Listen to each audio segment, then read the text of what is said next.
down all the plays and getting you in the action. We've got you covered all season long.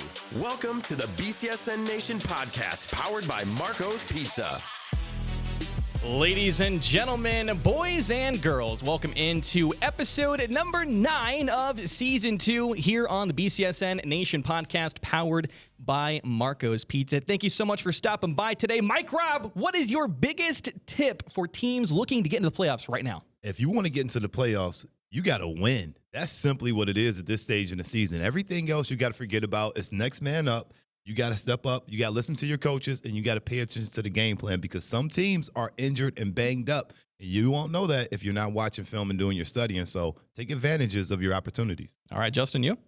Piggybacking off of that, play hard and stay healthy. Play hard and stay healthy as best you can because you need your main guys on the field, not only at the end of the regular season, but into the postseason. 100%. All right, we're getting really close to the postseason. We got 2 weeks left in the regular season for the 2023 high school football season. But coming up on today's show, we're talking about some records. Oh, man, Isaac Sexton breaking records over there at Southview. We're taking a deep dive into Carson, Graetz Player of the Week performance. And also, something's going on in Perrysburg. We're going to discuss that here. And also, our Game of the Week preview, Findlay at Whitmer, and much more coming up on today's show. Make sure you tune in each and every week to the BCSN Nation Podcast, powered by Marco's Pizza, Wednesdays at 4 p.m. on BCSN. And also listen to us throughout the week on our audio podcast platforms. That's Apple Podcasts, Spotify, Amazon Music, iHeartRadio, and BCSNNation.com/podcast. And also make sure you don't miss any of our content every single day on our social media at BCSN Sports, Facebook, Twitter, Instagram, TikTok, and YouTube. We got content going out every single day. Make sure you stop by and give us a follow. All right, let's get this started off this week. Mike Robb, I want to talk here about Isaac Sexton. We talked about him on the podcast, on Game Day Nation, on BCSN, all season long. And last week, he broke the record to become the all-time rushing leader at Southview. So I just want to ask you this question regarding Isaac Sexton. What does it mean about a player when they're able to have such a monumental impact on not just a team, but also the whole program in general? Well, knowing Isaac personally, I could tell you this, that he doesn't care. I mean, he wants to win a playoff game. He wants to win a league title. He wants to do these things because he's a team kind of guy. But personally, of course, it feels good, behind the scenes. But he would never tell you that. He's happy for his offensive line for being able to do the job. But for him to go down in the history books, this is something that he'll be able to go back at his 10-year reunion and really be able to bask in it and enjoy it later. But right now, it's hard to enjoy this when you still got the job at hand. I mean, what did Kobe say? Job finish? I don't think so. He's trying to get it done. That's true. Yeah, he's been great. And the fact that this was a 23-year-old record, Brad Strubb from 98 to 2000 is one who had it, 2,500 plus yards and still counting. 2 weeks to go in the regular season during his senior year, plus the postseason. And right after the game in that Fremont Ross victory, he credited the offensive line. The offensive line was literally right behind him in the camera interview shot.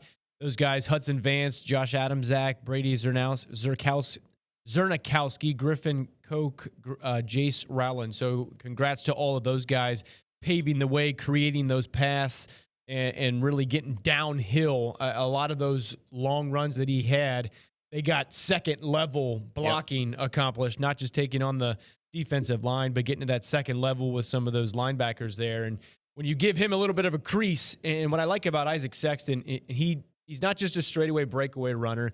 He can go through the tackles. Yes, he can get outside. And then when he gets into traffic, he's really shifty. He can make a little move left or right, and it might not get him another 6 yards, but it might get him another yard, and yard after yard after yard. Yeah. Not only adds up to victories, but adds up to a program record. And those types of plays, that type of player mentality leads to victories. And that's what, as a coach, you just love because they're fighting for every single yard. You always talk about the running backs and keeping their legs churning. He does that in a variety of ways, whether it's powering through or just a little sidestep, shift left or shift right to get that extra yards, and that leads to all the touchdowns, leads to all the yards. Yeah, he's been an absolute powerhouse in the offense, but as we saw last week, he's even doing it on the defensive side of the football, too, on both sides of the ball, being able to be just a impactful player. It's been fantastic. When you're a high school football player and you're the best player on the team, or you're presumably one of the best, you got to play both sides of the football, And as a former ball coach, I mean, your best players, they go two ways, and in practice, they get usually the unique color jersey, whether it's a black jersey or an off-color jersey, where they say, hey, don't touch this guy at practice because he's just that valuable to the team. And Isaac Sexton, their defense have been kind of pedestrian this year for Southview, but more importantly, when they add him out there, you see the specialness that he adds, and they need him out there. So he's just a great football player, and when you dedicate yourself to the program, things work out. Absolutely. Well, Southview is going to be taking on Clay this week, 7 o'clock Friday night on the BCSN Now app. They are looking to get another win this week, so make sure you tune in to see how that one plays out. All right, let's go ahead and jump into our Charlie's Dodge Chrysler Jeep Ram Player of the Week.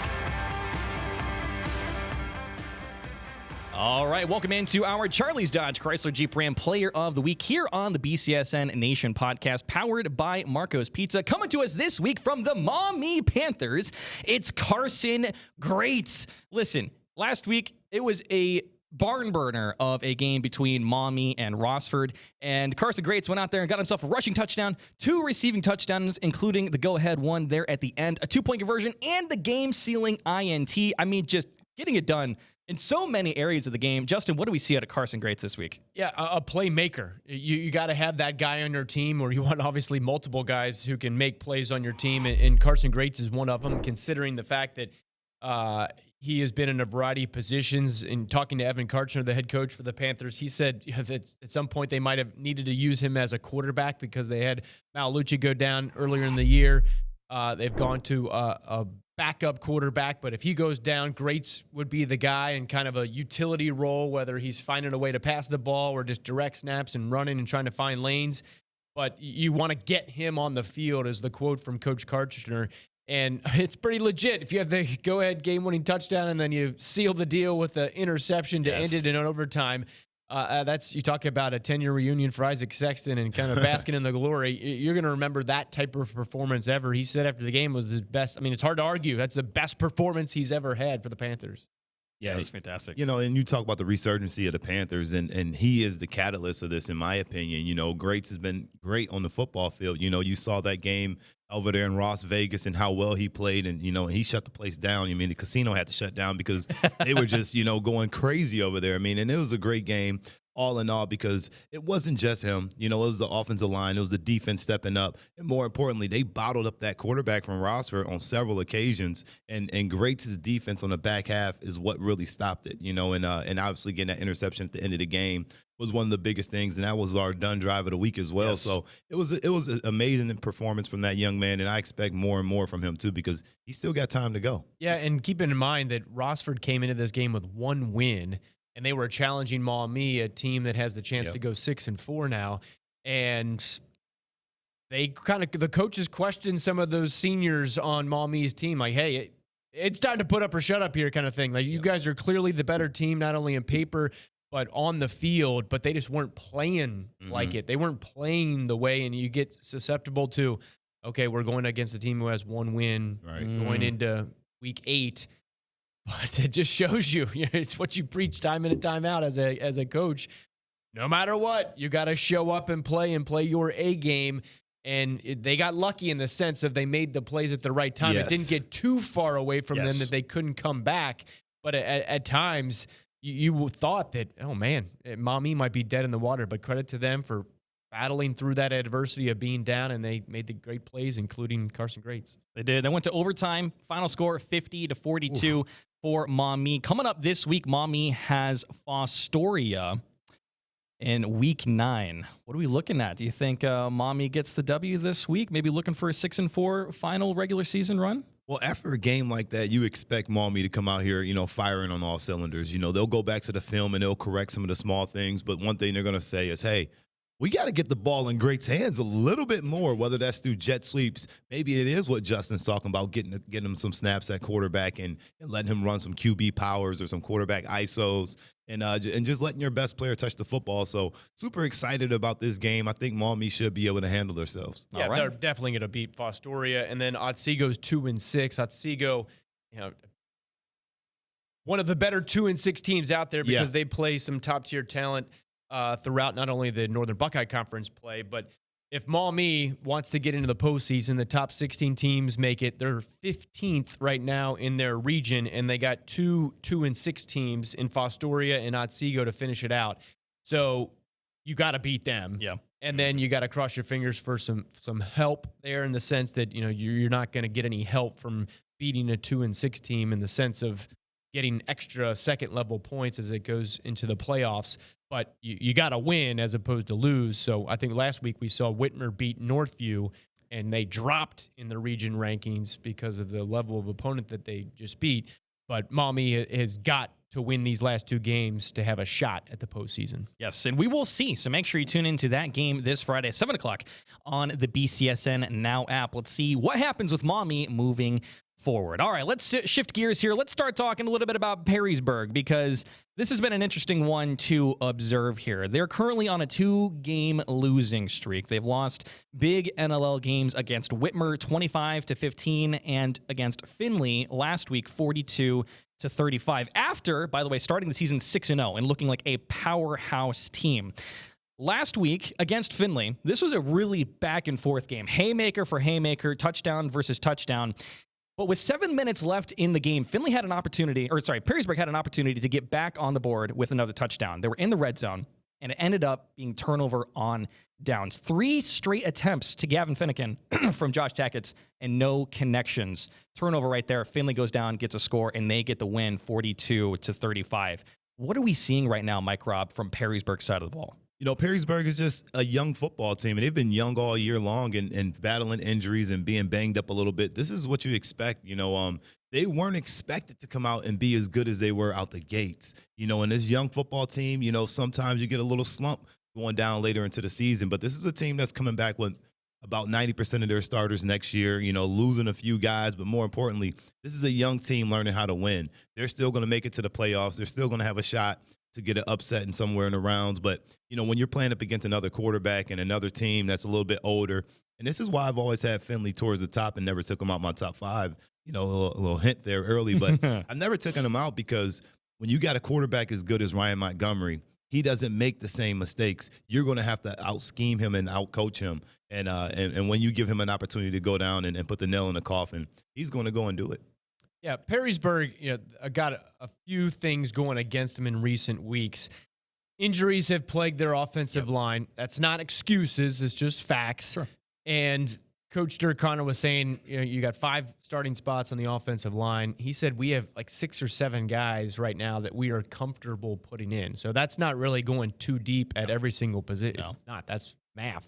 So that fact hurt them. And then when you're playing in these slugfests against Whitmer and Findlay in back-to-back weeks, battling for the Buckeye Division title within the NLL, when you don't have all your horses on the field, that could lead to some puzzling results.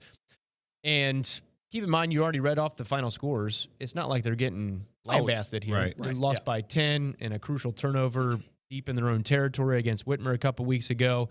And then coming up short last week by 7 points against Findlay.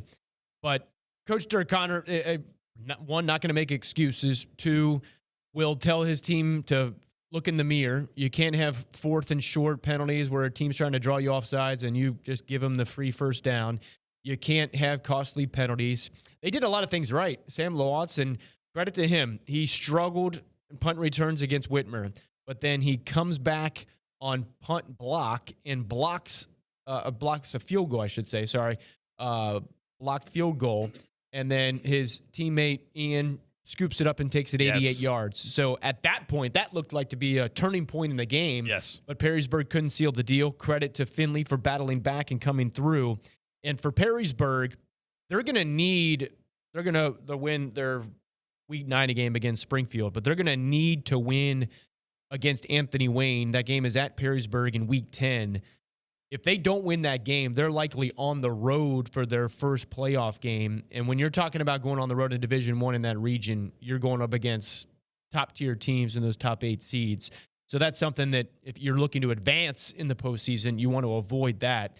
But then on the other side with Findlay, we were talking about trying to create more options than just Javante Hill for Ryan Montgomery, and they found it. Jacob Bregland had the game-sealing touchdown, long pass and run to seal the deal for the Trojans.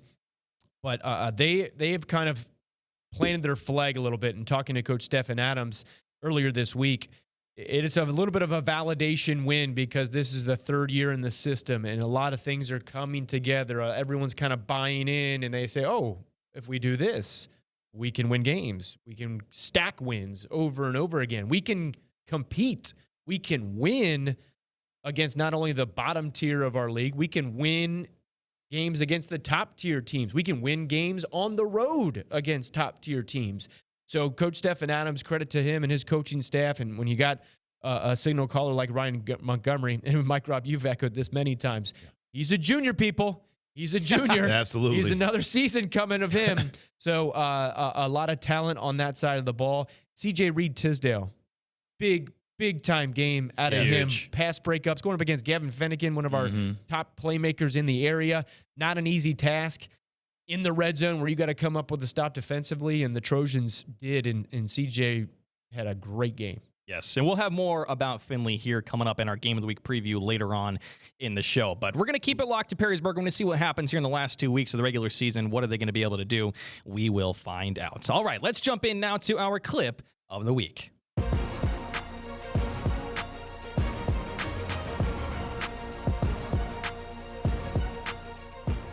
All right, welcome into our clip of the week here on the BCSN Nation Podcast, powered by Marco's Pizza. Coming to us this week from the Napoleon Wildcats. As we take a look at this clip right here, we have Devin Dietrich going for a 34-yard touchdown. But watch his teammates. Look at this blocking from the sea of blue. Mike Robb, what are we seeing out of this incredible showing right here? I mean, what I see is just a whole bunch of linemen getting into space and finding bodies to block. Right now, you see it. They like to hand it off to that wing right there. You got three guys untouched 10 yards downfield, and your running back didn't get touched one time. Whew. I mean, that is great blocking, great scheme. You can see that they have this defense out-leveraged completely. If you look on the left side of the defense, look at that outside backer. He gets on the outside of the wrong block, and when you got your outside arm and your outside leg getting handled by the blocker, you would never be able to get out there, and that's what set it up. So outside linebacker, you got to scrape over the top to be able to help yourself, but good scheme right here, offense. Yeah, that's what I was going to say. Great play call by the coaching staff there.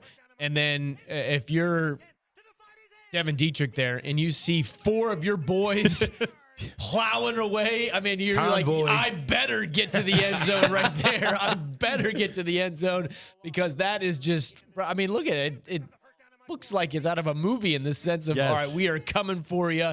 Perfectly well executed. In some of the cases, all four of them really didn't have to block. They just took up space and the presence kept a Clay Eagle out of that space. But, yeah, that is just a great scheme. Yeah, double teaming on a cornerback or a weak side there, safety.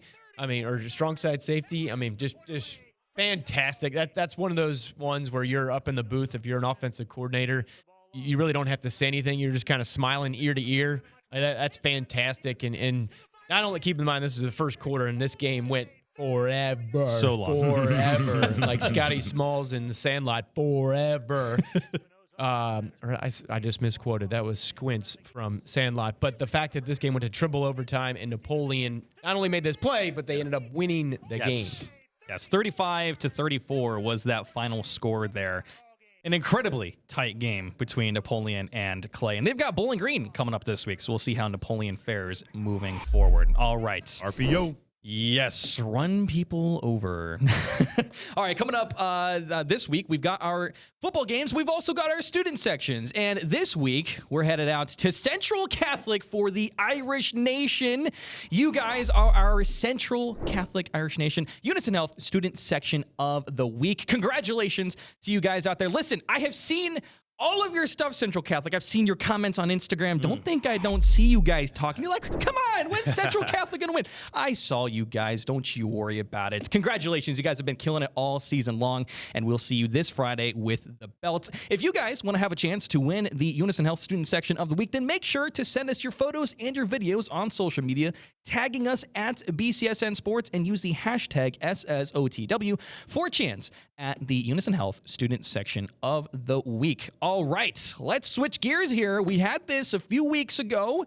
We've taken a little bit of a break since then, and we're coming back to it as we get closer to the finale of the regular season. We've got our Robinsons rankings here. Mike Rob, give us your top 6 teams right now. Oh, baby. You already see it on the screen right now. Let's go ahead and take a look at the number 1 team, Central Catholic.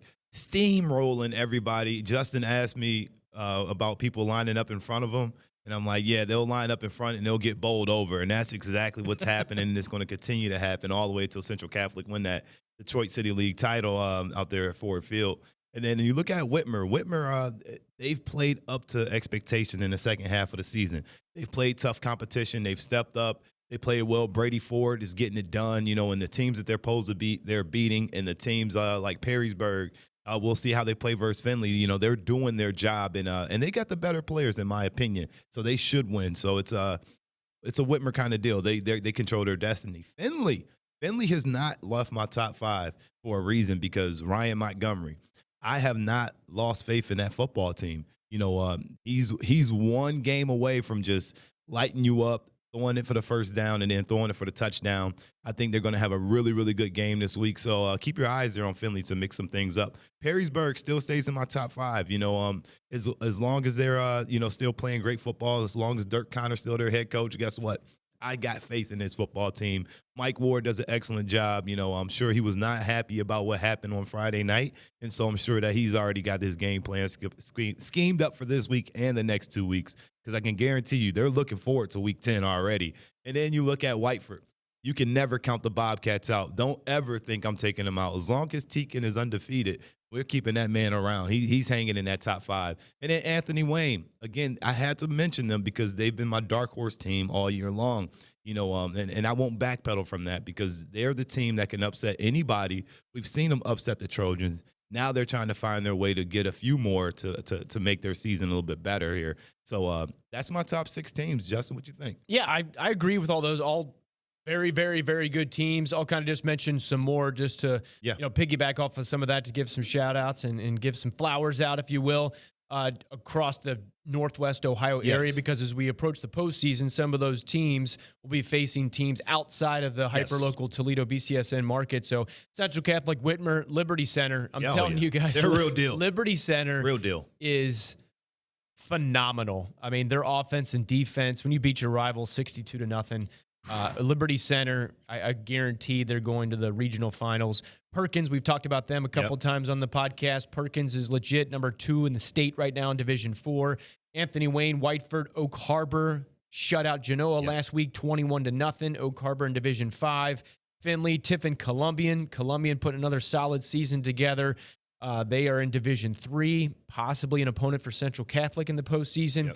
Perrysburg, Southview is on a stretch. A coach told me that he knew hands down Southview was going to roll the rest of the season, in the sense of going unbeaten in the last stretch to go 7-3. They got a game at Clay and then a home game against Napoleon in the next 2 weeks. We could have a legit undefeated versus undefeated within the division. Napoleon at Southview next week if both of the teams win on week 9. Ottawa Hills, another quality team. Archbold as well. So a lot of different teams in the area have shots to go on some postseason runs. But yeah, those 6 that you got up on the screen, Rob, good stuff. Hey, I like real quick to say about Liberty Center. I'm foreshadowing. Okay. Liberty Center versus Ironton in the state championship. All right. Liberty they made Center the state versus semis Ironton. last year. So I think they got a lot to play for, and they got a truckload of seniors who kind of missed out on reaching the peak, Mount Everest, but they're back for more. All right. It's an exciting time here as we get closer and closer to the postseason here in Northwest Ohio and Southeast Michigan here in the 2023 high school football season. All right, let's jump now into our Game of the Week preview.